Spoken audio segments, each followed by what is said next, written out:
After the events of the previous episode, Amy's heart is in complete chaos. The brief flashback of Ty's memory still lingers in her mind like a ghost she can't let go of. Every quiet moment with Nathan is overshadowed by a wave of guilt she can't seem to silence. Yet, for the first time, we'll see Amy trying to fight those emotions instead of running from them. The opening of episode 4 reportedly begins with her determined to make things right, not just for Nathan, but for herself. She wants to prove that she can love again without feeling like she's betraying Ty. But of course, this is Heartland, and nothing ever goes smoothly when it comes to love. Nathan, on the other hand, is doing his best to hold everything together. He loves Amy deeply, but it's becoming painfully obvious that he's carrying a weight he doesn't talk about. There's this quiet frustration in him, the kind that builds up slowly until it explodes. He's tired of feeling like he's living in someone else's shadow. He wants Amy to see him for who he is, not as the man trying to replace Ty. In episode 4, we'll finally see that pressure reach its breaking point. A small misunderstanding turns into a heated argument, and words are said that can't be taken back. Amy accuses Nathan of not understanding her pain, while Nathan admits that he's tired of competing with a memory. It's raw, emotional, and honestly, one of the most real moments the show has ever given us. And just when it seems like things couldn't get worse, Caleb steps in. Again. His interference, whether intentional or not, throws gasoline on an already burning fire. The tension between Caleb and Nathan, which started as subtle jealousy, now becomes impossible to ignore. Caleb's loyalty to Ty's memory makes him see Nathan as a threat, not a friend. His words, though meant to protect Amy, cut deep. There's a chilling line where he says something along the lines of, "Ty would never have let her feel this lost." And that's the exact moment Nathan snaps. He's done being compared to a ghost. He walks away, leaving Amy standing there, completely shattered between two men who both claim to care about her but seem to be tearing her apart instead. Meanwhile, there's Ashley, still playing her unpredictable part. While she pretends to be the supportive friend, something about her energy feels off. It's almost as if she enjoys stirring the pot. She comforts Amy, but not in the way a true friend would. Her words sound kind, but the undertone is sharp, like she's feeding Amy's confusion rather than easing it. Many fans believe Ashley's presence is no coincidence, that she's pushing Amy into doubting her relationship on purpose, maybe out of insecurity, maybe out of jealousy. Whatever her reason, it's working. Amy's once clear feelings are now tangled in uncertainty, guilt, and fear. The middle of the episode is expected to shift its tone, from emotional confrontation to something darker and more unpredictable. There's talk of a storm approaching, both literally and emotionally. Nathan, after walking out, decides to take a drive to clear his head, unaware that he's heading straight into trouble. Amy, realizing she may have pushed him too far, sets out to find him before it's too late. The tension in these scenes will be unbearable, with every decision feeling like it could change everything between them. The storm becomes a metaphor for their relationship, messy, wild, and impossible to control. And through it all, the shadow of Ty looms over them, reminding everyone that no matter how far they've come, his presence still shapes their choices. By the end of this first half, we're left wondering not only whether Amy and Nathan will survive the storm physically, but emotionally as well. Can Amy truly move on without feeling like she's betraying her past? Can Nathan continue loving a woman whose heart still belongs to someone else? And perhaps most importantly, can they both find peace in a world that seems determined to test their love at every turn? Episode 4 promises to explore all of this in a way that's raw, emotional, and absolutely unforgettable. As the storm begins to rage outside, Amy's fear takes over. The screen fills with the sound of wind, thunder, and rain, but the real storm is happening inside her. She can't shake the feeling that this is her fault, that if she hadn't brought up Ty or questioned Nathan's love, he wouldn't have left. It's heartbreaking to see her spiral like this because for the first time, Amy isn't the calm, grounded person we've always known her to be. She's emotional, restless, and desperate. She rushes to the barn, remembering how many times Ty would disappear there when things got difficult. But Nathan isn't Ty, and that realization hits her like a brick. She can't solve this one by going back to old patterns. She has to face the present, even if it scares her. Meanwhile, Nathan is out on the open road, driving through the heavy rain. His face tells a story of exhaustion and heartbreak. He keeps replaying their fight in his head. Every word, every look, every silence that spoke louder than anything else. What hurts him the most is not Amy's hesitation, but her guilt. He doesn't want to be loved out of obligation or comfort. He wants her to choose him because she truly sees a future with him, not because he's the only one left. As the rain pounds harder against the windshield, he pulls over and just sits there, gripping the steering wheel, trying to decide if this relationship is worth all the pain. Back at Heartland, things start to get tense between Caleb and Ashley as well. Caleb feels guilty for stepping into something that wasn't his place, but at the same time, he can't stop defending his actions. He truly believes Nathan isn't right for Amy, not because Nathan is a bad guy, but because he thinks Amy still belongs to Ty in spirit. Ashley, however, calls him out. She reminds him that Ty is gone, and Amy has every right to move on. But Caleb, stubborn as ever, refuses to back down. What's worse, Ashley begins to notice something in his voice. A hint of jealousy he won't admit. She's not blind. She knows when Caleb's emotions are misplaced. The argument between them feels different this time. Heavier, more personal, as if they're no longer just talking about Amy, but about their own unresolved issues too. Then something unexpected happens. Lou calls Amy and tells her that Nathan hasn't shown up anywhere. Not at the cabin, not at the diner, not even at his father's place. Panic sets in fast. The storm is only getting worse, and suddenly, this isn't just a fight between lovers. It's a race against time. Amy decides to go look for Nathan herself, despite everyone begging her to wait until the storm settles. It's such a classic Amy move. Brave, impulsive, and completely driven by emotion. She can't lose another person she loves. The memory of losing Ty still burns deep, and she refuses to let history repeat itself. The next sequence is all about emotional tension. Amy drives through the storm, tears mixing with rain, whispering Nathan's name as if he could hear her. She remembers the way he smiled when he first told her he loved her, the way he held her hand when she was scared, the way he listened, truly listened, when she talked about Ty.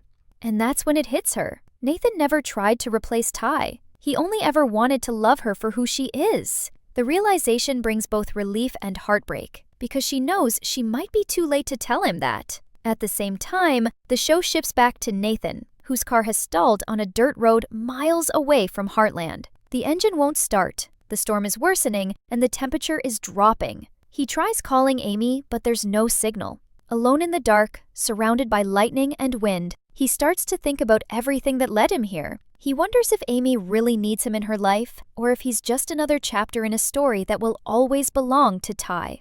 There's a haunting quietness in his eyes, a mix of pain, love, and surrender. Back at the ranch, Caleb can't sit still anymore. Despite his earlier anger, he feels responsible for everything that's happening, so he grabs his jacket and heads out, ignoring Ashley's desperate plea for him to stay. The storm outside mirrors the turmoil inside all of them. Everyone trying to do the right thing, but only making things worse. Ashley, left behind, looks out the window, whispering that something bad is going to happen. For the first time, we see genuine fear on her face. Not the dramatic kind, but real, gut-deep worry. As the night deepens, Amy's truck finally catches sight of a faint set of headlights through the fog. Her heart skips a beat. It's Nathan's car. She pulls over, runs toward it, calling his name through the pounding rain. When she opens the door, Nathan is still inside, shivering but safe. Relief washes over her like a tidal wave, but before they can even breathe, lightning strikes nearby, startling them both. Nathan pulls her close, holding her as the storm rages on. For a moment, all the anger and hurt melt away, replaced by the raw realization that no matter how messy their love is, they still choose each other in the end. But the calm doesn't last long. As they try to drive back, the storm forces them to take shelter in an old abandoned barn, the same one Ty once fixed years ago. The symbolism is impossible to ignore. Amy looks around, memories flooding back, and suddenly the emotional tension returns tenfold. Being in that space brings Ty back into the conversation in the most haunting way possible. Nathan senses it too, and for a second, neither of them says a word. They're both thinking the same thing. Maybe love doesn't erase the past. It just teaches you how to carry it differently. And that's where the first look of this episode leaves us. Not with answers, but with questions. Will Amy finally let go of her guilt and embrace this new love fully? Will Nathan be able to accept that Ty will always be a part of Amy's heart? Or will the weight of the past prove too heavy for both of them to carry? Episode 4 seems to promise heartbreak, healing, and hope. all wrapped into one unforgettable night that could redefine everything we thought we knew about love in Heartland. The storm outside may have calmed down, but inside that old barn, the tension is heavier than ever. Amy and Nathan sit by a small lantern, both drenched, both silent, and both too afraid to say the first word. The flickering light dances across their faces, revealing everything they're trying so hard to hide. The guilt, the fear, the love that's still there but feels so fragile now. Nathan finally breaks the silence, his voice low and raw. He says something that stops Amy cold. "I'm not asking you to forget Ty, Amy. I'm just asking you to see me. It's not angry or bitter. It's honest. It's the kind of truth that cuts straight through every wall she's built around her heart." For the first time, Amy realizes that the person hurting most in all of this isn't just her. It's Nathan, too. Amy tries to respond, but her voice trembles. She tells him she doesn't know how to move on without feeling like she's betraying her past. She admits that sometimes she dreams about Ty, not because she wants to, but because her memories with him are part of who she is. And then she looks at Nathan and says something we've all been waiting to hear. "I don't want to replace him. I just want to love again. And I want that to be you." That line alone might become one of the most emotional moments of the entire season. Nathan's eyes fill with tears, but before he can reply, a noise outside startles them both. They step toward the door, thinking it might be Caleb coming to find them, but it's not. Instead, it's a wild horse trapped near the fence, spooked by the thunder and struggling to break free. This scene is powerful because it mirrors Amy's own emotional struggle, the way she's been fighting against something she doesn't fully understand. Without hesitation, she rushes out into the rain, trying to calm the horse, whispering softly just like she used to do when Ty was by her side. Nathan watches her, realizing in that moment that this is who Amy is: brave, selfless, and endlessly compassionate. He joins her, and together they manage to calm the horse and lead it back inside the barn for safety. When it's finally over, Amy looks at him with quiet gratitude, and Nathan gives her a small smile that says everything words can't. But even in this moment of peace, something feels off. Amy's phone, which had no signal all night, suddenly buzzes with several missed calls and a message from Lou. The message makes her heart drop. Caleb's truck has been found abandoned on the side of the road. No one knows where he is. Panic floods her face, and Nathan immediately offers to go with her to search. Despite everything that's happened between them, their instinct to protect the people they care about still comes first. They grab their jackets and head out into the fading rain, unaware that what they're about to find will change the course of everything. As they drive, the atmosphere shifts from emotional to suspenseful. The roads are muddy, the air thick with fog, and every shadow outside the window seems to hold a secret.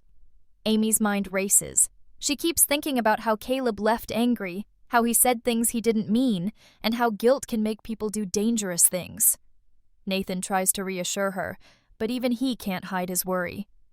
The way he grips the steering wheel tells us everything. He's scared, too. When they finally spot Caleb's flashlight flickering in the distance, Amy jumps out before the car even stops moving. She runs through the wet grass, shouting his name, until she finds him sitting near a fallen tree, soaked, exhausted, and clearly shaken. The reunion is emotional but tense. Caleb admits that he got stuck after trying to follow Nathan earlier in the storm. He says he was trying to make sure Nathan didn't do anything reckless, but in the end, he's the one who ended up in trouble. Amy helps him up, and Nathan stays quiet, just watching. When Caleb finally looks at Nathan, there's a long silence, the kind that says more than words ever could. Caleb mutters, "I was wrong about you." It's not a full apology, but it's a start. You can feel the weight lifting off their shoulders, even if just a little. But just when things seem like they're turning around, the show throws another twist at us.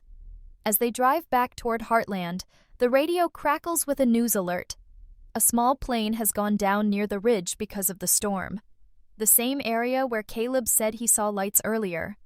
Amy's eyes widen with fear because she knows that ridge all too well. It's the same place Ty once had an accident years ago. The memory hits her like lightning. She grips Nathan's arm and insists they go check it out. He hesitates, reminding her that it's dangerous and that they've already been through enough for one night. But Amy won't listen.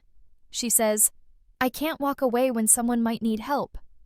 And that's the Amy Fleming we all know. Stubborn, brave, and unable to turn her back on anyone in need. They reach the ridge after a long, tense climb through the mud. The wreckage isn't as bad as they feared, but the sight still freezes them in place. It's a small crop duster, half buried in the dirt. There's no sign of a pilot at first, just scattered tools and a broken wing. Nathan searches around while Amy checks for any survivors. Finally, a faint groan breaks the silence. They find an older man lying under a piece of metal, alive but barely conscious. Together, they pull him free and get him to safety. It's a terrifying yet beautiful moment, showing how their teamwork and instinct to help others will always unite them, no matter what they're going through personally. Once the rescue team arrives and takes the man to the hospital, Amy and Nathan finally get a quiet moment again. They sit on the back of the truck, exhausted, covered in dirt and rain, but there's a calm between them that wasn't there before. Nathan looks at her and says softly, "Maybe this is what love really is. Not perfect moments, but surviving the storms together." Amy doesn't say anything, but she leans her head on his shoulder, and that small gesture says it all. For the first time, she isn't running from her feelings. She's accepting them, fully, openly, and without fear. The final few minutes of this section are beautifully bittersweet. As they drive back home under the early morning light, Amy looks out the window and whispers Ty's name one last time. But instead of sadness, there's peace in her voice. It's as if she's finally saying goodbye. Not to forget, but to make room for what's next. Nathan glances at her and smiles quietly, knowing she doesn't need to explain. He understands her now in a way no one else ever has. The camera lingers on them for a moment, and we can feel that something has shifted, something big. Their love may have been tested, but somehow, through heartbreak, fear, and chaos, it's stronger than ever. And yet, this is Heartland. Nothing ever stays calm for long. Just as we start to breathe again, a familiar face appears at the edge of the ranch in the final seconds. Someone Amy never expected to see again. Who it is remains a mystery, but one thing's for sure. Episode 5 will pick up right where this emotional roller coaster leaves off, and the fallout from Episode 4's events will change everything at Heartland forever. The early morning light barely breaks through the clouds as Amy and Nathan arrive back at Heartland, exhausted but grateful to finally be home. Yet the peace doesn't last. Standing by the barn, half covered in mud, is a man who looks like he's seen a ghost. And in a way, he has. Because that man is Shane. Yes, you heard that right. Shane, Ty's half-brother, returns out of nowhere, and the timing couldn't be more unsettling. The last time anyone saw him, he was still struggling to find his own path, torn between resentment and admiration for Ty. Now his sudden appearance feels less like coincidence and more like fate stepping in to stir up old wounds that never truly healed. Amy freezes in place. Seeing Shane brings back a flood of memories she's tried to bury. Memories of Ty's past, his pain, and everything they went through together. Nathan notices the way her body stiffens, the way her breathing changes, and instantly senses that this isn't going to be an ordinary reunion. Shane looks at Amy with a strange mix of sadness and curiosity, as if he's not entirely sure how to face her either. The first words he says are simple but powerful. "I heard about Ty's horse. I thought I should come." His voice cracks slightly, and for a second, it's like time has stopped. Lou rushes out from the house, clearly surprised but relieved to see him alive and well. Jack, on the other hand, stands quietly at a distance, watching the scene unfold with that wise, knowing expression he always has when the past comes knocking. It's obvious he knows this visit isn't just about a horse. Shane has come back with questions Amy may not be ready to answer. As everyone gathers inside, the atmosphere grows heavier.